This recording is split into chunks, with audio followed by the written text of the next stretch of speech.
very, very large, Dana. And Chris, maybe we could talk about that for a moment, because for all of the concern about all of this, the Constitution and the institution holds.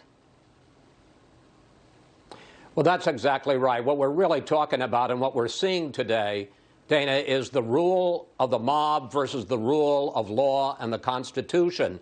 You had the president for an hour on the ellipse, filling a crowd with misstatements, with facts that have been absolutely shredded in state courts, in federal courts, by Trump judges, by a conservative majority in the Supreme Court, by Trump's own attorney general.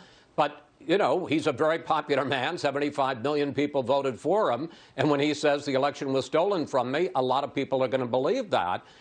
Meanwhile, you've got somebody like Mitch McConnell, who's about as conservative as it gets, who is saying that this is the most important, most consequential vote of my career, because what he's standing up for is the rule of the Constitution, the rule of the majority rules in this country. And the fact is that Joe Biden won this election, that every challenge, there were more than 50 challenges in the courts, they were all dismissed.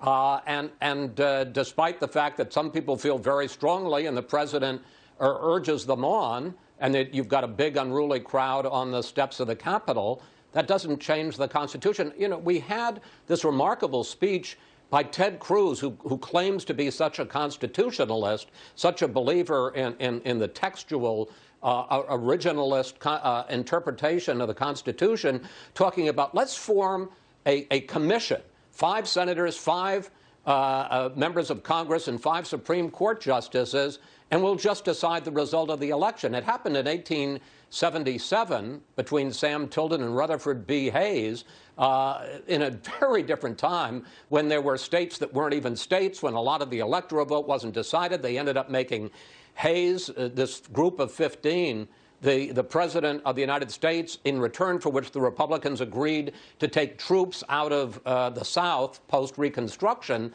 Do we really want to return to that? I mean, you know, 4 years from now, it might be the Republicans win and the Democrats have a control of the Congress, and they sit there and say, well, let's have a commission and we're going to overturn the will of 150 million people.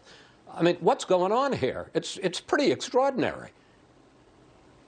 And we're watching the protesters that have gathered after the president's speech. They have walked about a mile or so up to the Capitol. So they're on the east side of the Capitol there at the steps. And you can see that there. Carl Rose